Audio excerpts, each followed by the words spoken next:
বলতে যদি পার্টি চালান না দেয় কিনে যাবে চালান না তাহলে মাল না নামা এটা বলবো মাল নামা আমি কত কিনে মাল রেট ঢাকাতে এখন আমাকে আরেকটা কথা বলেন, ঢাকা মহানগরের সবচেয়ে বড় বড় আলুর আড়ত কয়টা বলেন তো?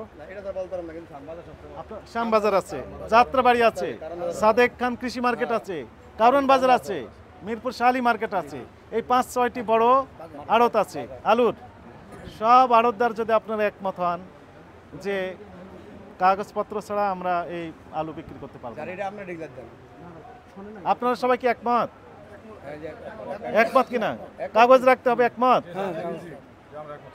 আপনি তো কমিশনের ব্যবসা, আপনি তো বললেন তো বেশি দামে বিক্রি করে তো আপনার লাভ নেই, তো কেন বেশি দামে বিক্রি করছেন আপনি? আমরা কমিশনে বেশি স্যার 40টা বস্তা মালিককে বলেন যে আপনারা আমরা যত দাম দিয়ে বিক্রি করতে পারবেন বিক্রি করব, কাগজটা চাই শুধু। স্যার আপনি এটা বলেন আপনি যে কটা বড় মার্কেট আছে আলু সবাই নিয়ে একটা মিটিং কল করেন আপনার অফিসে, যাত্রাবাড়ি শ্যামবাজার সব মার্কেট নিয়ে মিটিং কল করে এটা আমি বৈশাখ ডিলার দিয়ে দেবো।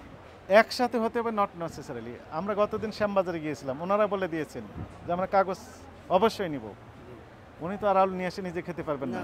এ মনে করেন এক গাড়ি কত ছিল 15,280 কেজি, যদি আপনার কেউ না কিনতেন উনি একা একা বসতে খালি আলু ভাত খেয়ে উনি খেতে পারবেন? এত কেজি আলু একা একা খেতে পারবেন? পারবেন না। তাহলে বিক্রি করতেই হবে কার কাছে? আপনার মাধ্যমে, তাই না? আপনাদের মাধ্যমে তো বিক্রি করবেন। তো আপনারা সবাই যদি বলেন যে আপনার বৈধ কাগজপত্র একটু দয়া করে দেন, আমরা বিক্রি করে দিচ্ছি, হয়ে গেল। তাহলে তো হলো।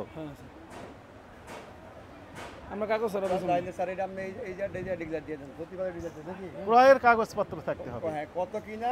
আর আরেকটি শর্ত আছে, আরেকটি শর্ত হচ্ছে আপনি যখন বিক্রি করছেন, আপনি তো হোলসেল করছেন, আপনিও দয়া করে পাকা ক্যাশ মেমো দিবেন। কত করে বিক্রি করা হয়েছে, কত করে বিক্রি করেছেন, পাকা ক্যাশ মেমো দিলে তার নাম ঠিকানা থাকবে, বাজারের নাম উল্লেখ থাকবে, জমুক বাজার, মনে করেন শনি রাখরা জসিমউদ্দিন নিয়েছেন 5 বস্তা শনি রাখরা, তার কন্ট্যাক্ট নাম্বার সহ লিখে রাখবেন। কার্বন কপি আপনার কাছে থাকবে, মূল কপিটা তাকে দিয়ে দিবেন। ঠিক আছে? আপনার কাছে এই তথ্যের ভিত্তিতে আমরা ওই ওনার কাছে আবার যেতে পারবো যে উনি আসলে এই কত দামে বিক্রি করছেন, উনি কি পরিমাণ লাভ করছেন। ঠিক আছে? তাহলে কি হবে, বাজারটা স্থিতিশীল হতে পারে, সবাই লাভ করেন। তবে লাভটা কি হতে হবে, যৌক্তিক লাভ করতে হবে, অযৌক্তিক লাভ করার তো সুযোগ নেই।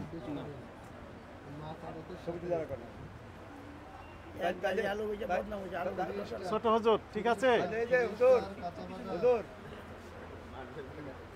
যে পার্টি মাল দিব ওই পার্টি রেট চালান দিব। দেখেন